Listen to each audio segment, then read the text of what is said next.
Welcome to the deep dive. If you are sitting there listening to this right now, chances are you're a curious learner and you're probably just completely exhausted by the standard sunny business advice out there. Oh, yeah, you definitely know the type of advice we're talking about here. Right, like totally exhausted by it. The glossy management books that tell you how to set big, hairy, audacious goals, and, they just assume everything will magically fall into place if you keep a positive attitude. Right, just buy a ping pong table for the break room and everything is fixed. Exactly.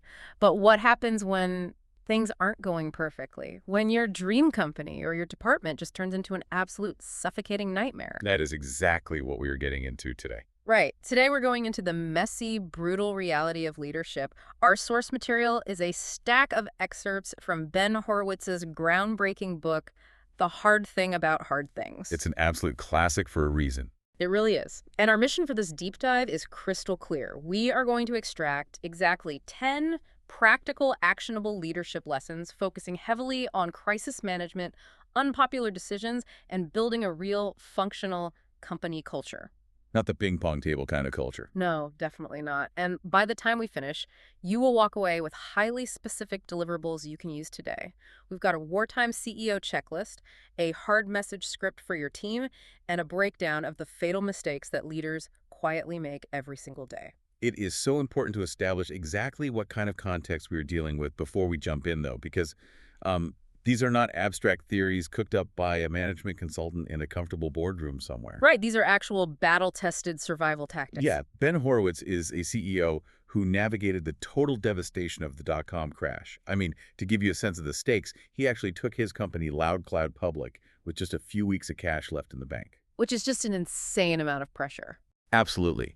He survived multiple near bankruptcies, pivoted the entire business to become a software company called Opsware, and eventually sold that to Hewlett-Packard for $1.6 billion. The insights we are unpacking today were forged in absolute fire. Okay, let's unpack this. We're going to start with communication, specifically how you handle the absolute worst days at the office.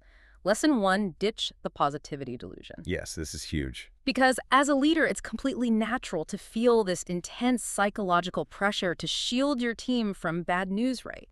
Like, you think I'm the one carrying the burden, I'm the boss, I shouldn't stress them out with the fact that we might miss payroll. And Horowitz learned the hard way that this instinct, while empathetic, is a massive mistake. It really is. Why is it so dangerous? Because without trust, communication just completely breaks down. If your team thinks you are hiding the ball, they stop believing everything else you say. Which makes total sense. In the sources, he references a famous open source software rule. Given enough eyeballs, all bugs are shallow. I love that rule. Right. Think about what that actually means in a corporate setting. If you hide the bad news because you want to maintain a sunny disposition, the massive brains on your team, the people you hired specifically to solve complex problems, they cannot help you solve the existential threat. Because a brain, no matter how brilliant, cannot solve a problem it doesn't know exists. Exactly. Which brings us to lesson 2 and our first major deliverable. The ultimate bad news, which is laying people off. This is a brutal, gut-wrenching reality of business. This is the absolute worst. It's sickening. Imagine looking across the table at someone you recruited who maybe moved their family for this job and telling them it's over. But there is a right way to do it. And this is the hard message script. First, get your own head right. The past is gone. Your vision failed. Focus only on survival. And second is the golden rule. Managers must lay off their own people. You absolutely cannot outsource this to human resources. No, definitely not. You can't just hide from the awkwardness. If you hide behind HR, you lose all credibility. That rule is non-negotiable. And the script itself needs to be incredibly precise. You must admit company failure. You cannot sugarcoat it. Right, you can't pretend it's about individual performance if it's a true layoff. No, you literally deliver this message to the team. The company failed to hit its plan, and to move forward, we have to lose excellent people. Never say this is a performance cleanup. It's insulting to the people leaving, and the people staying know it's a lie. And that actually brings up a fascinating point from the sources. Who is that layoff message really for? Because obviously the person losing their job is devastated, but the ripple effect is much larger. It's a massive ripple effect. There is a critical insight here from the legendary executive coach, Bill Campbell. He pointed out that the message isn't just for the people leaving. It is heavily directed at the people staying. Because they're watching your every move. Yes. The survivors want to see how you treat their friends. If you treat their departing colleagues with respect, if you offer severance, if you are honest about the company's failure, the people staying will trust you to lead them out of the mess. And if you don't, you break the culture forever, and your best remaining people start updating their resumes that afternoon. 100%. That dynamic is equally true for lesson 3.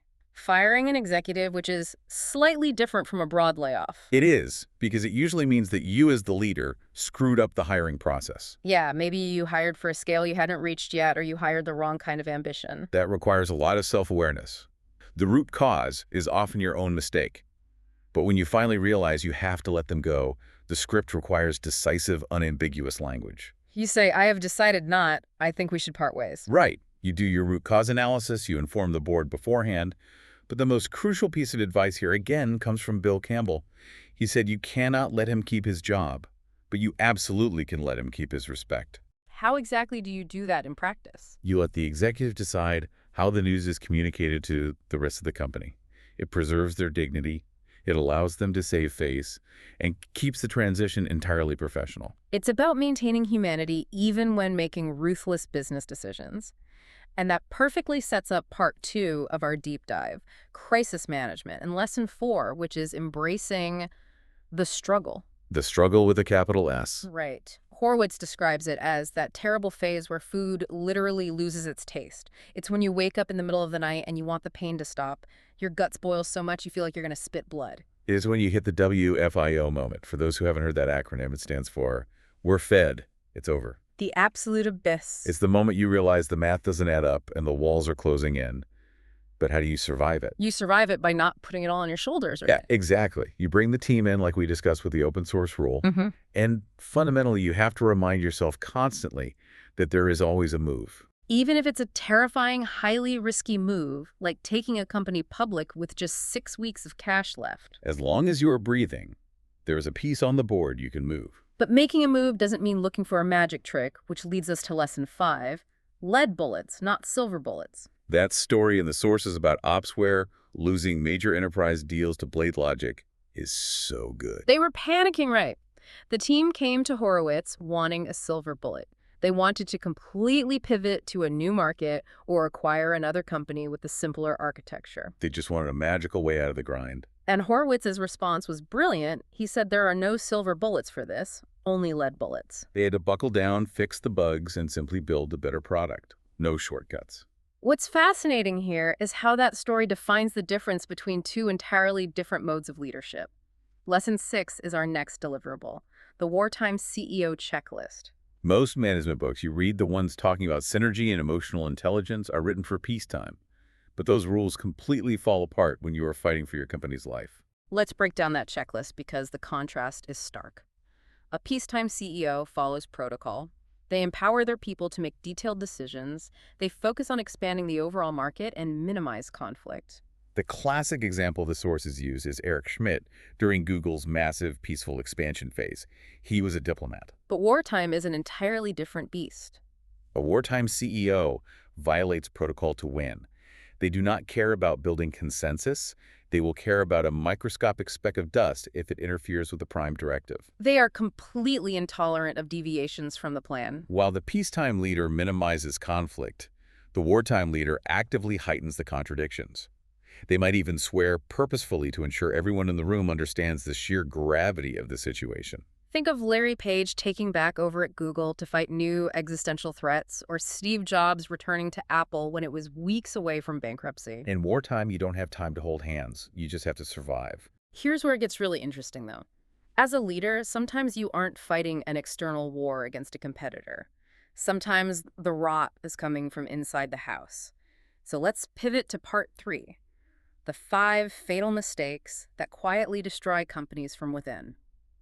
Starting with mistake number 1, accumulating management debt. Management debt is such a powerful concept. Most of us know about technical debt in software.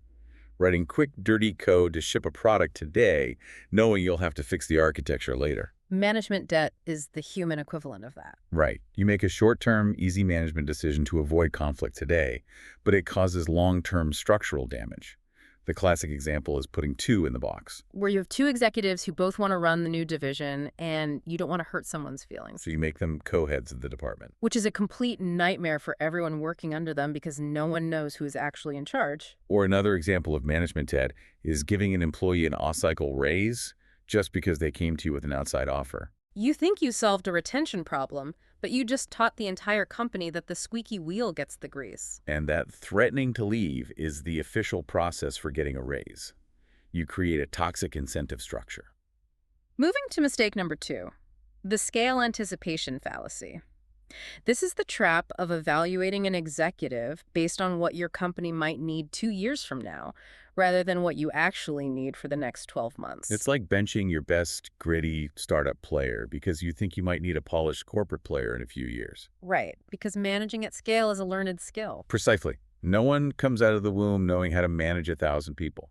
If you swap out a high-performing executive today for a big company executive, just because you anticipate future growth, you create a massive rhythm and skill set mismatch. The big company executive expects an infrastructure that doesn't exist yet, and the startup executive who knows how to build things gets sidelined. Do not solve tomorrow's problems with today's team if it breaks your current momentum. Then there is mistake number 3, demoting without the Confucian approach. Let's paint the picture. You have a loyal friend who helped you start the company in a garage. They bled for the mission. But now you need a worldwide VP of sales, and your buddy just cannot scale to that level. The fatal mistake leaders make is avoiding the demotion to spare their friends' feelings. They just let the company stall out. But the sources point to the Confucian approach. In a business context, it means adhering strictly to duty and the hierarchy of the system. You must subordinate the individual to the greater good of the institution. You have to sever those personal emotional ties in the moment and have that brutal conversation.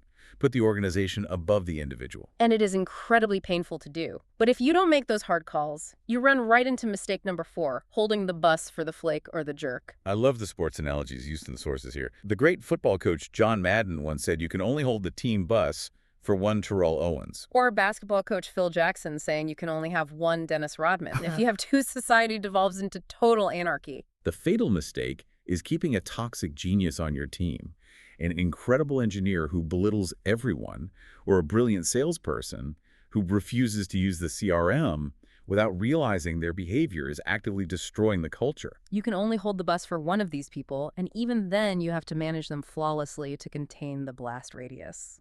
Which brings us to the final fatal mistake, number 5, the lies losers tell. This is all about how really smart, capable people lie to themselves under pressure. You'll hear leaders say things like, well, we missed the intermediate milestone by a mile, but we're still going to hit the final launch schedule. Or people are churning and abandoning our product, but once we turn on this new email marketing campaign, that will fix the revenue gap. The human brain is a terrifyingly incredible machine when it comes to rationalizing failure. Leaders carrying the weight of a struggling company tend to only listen to positive leading indicators, and they brilliantly rationalize away the negative ones. If user engagement is up, they say it's because the product is pure genius. If engagement is down, they convince themselves it's just because there were too many summer holidays this month and people are on vacation. If you want to survive, you have to look at the cold, hard data and stop lying to yourself. That perfectly transitions us to lesson 10 and our final section, real culture. And I want to emphasize the word real here. If we connect this to the bigger picture, everyone in the corporate world loves to talk about company culture. It's a massive buzzword. But the crucial lesson here is a wake-up call. Culture is shock value, not yoga. Having dogs at the office offering free yoga classes and cold brew on tap, those are perks. They are not culture. True culture distinguishes you from your competitors. It ensures your critical operating values persist when you aren't in the room, and it acts as a harsh filter to identify employees who actually fit your specific weird mission. The sources give us some incredibly memorable examples of this shock value culture. Take Amazon's door desks. In the early days, Jeff Bezos had desks built out of cheap solid core doors from Home Depot with wooden 4x4s nailed to them for legs. It wasn't because they couldn't afford normal, comfortable desks. Sitting at a literal wooden door was a physical, daily shock to employees, to make them understand the core value of absolute frugality. Or look the venture capital firm Andreessen Horowitz. They instituted a strict $10 per minute fine for anyone late to a meeting with an entrepreneur. Which is wild. I would owe half my salary by Tuesday. if we implemented that here. Seriously, me too.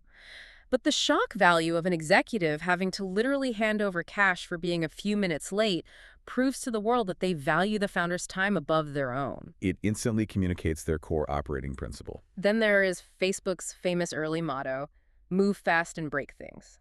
That is a shocking directive for a software engineer who is normally taught to be careful. It forces them to actively choose rapid innovation over cautious safety. And finally, Ben Horowitz's own company, LoudCloud. They had a massive issue with their profanity policy. People were complaining about the intense swearing in the office. But Horowitz realized that if they banned swearing, they would alienate the top-tier talent pool of engineers who came from highly profane, intense hacker environments. They made a deliberate choice to prioritize raw technical talent over having a clean corporate image. It was shocking to some, but it defined exactly who they were and who they wanted to hire. So what does this all mean for you listening right now? We've covered massive ground today. We pulled out practical, battle-tested lessons for surviving the darkest days of business. We armed you with the hard message script for layoffs and firings so you can handle the worst days with dignity. We gave you the wartime CEO checklist to know when to break the peacetime rules. And we highlighted the fatal mistakes from the invisible weight of management debt to the danger of lying to yourself. You can use this deep dive as your ultimate shortcut to being a deeply well-informed manager capable of navigating the struggle. Before we wrap up, though, do you have a final thought to leave everyone with? I do want to leave you with one final thought to really mull over. It's the constant battle between courage and intelligence. When you are faced with a terrifying decision, think about the social credit matrix. The social credit matrix. Yes, going with the crowd, agreeing with your board, your peers. The consensus of your executives feels incredibly safe. If you all decide to do something and you are wrong, everyone shares the blame. You survive. But if you go against the crowd and you're wrong, you get fired. You are ostracized. Because of that dynamic, the ultimate test of a leader isn't just knowing the smart thing to do. It is having the sheer courage to make a lonely, terrifying decision when the math is 51-49 and every smart person in the room is telling you you're crazy. Courage, just like character, isn't something you were just born with. It has to be actively developed. Every time you make the hard, lonely, correct decision, you become a little more courageous. If you found yourself nodding along today, or maybe breaking into a cold sweat because you recognize some of these fatal mistakes in your own organization, share this deep dive with a fellow leader who is deep in the struggle right now. And keep digging into your own sources. We'll be right here to help you unpack them next time.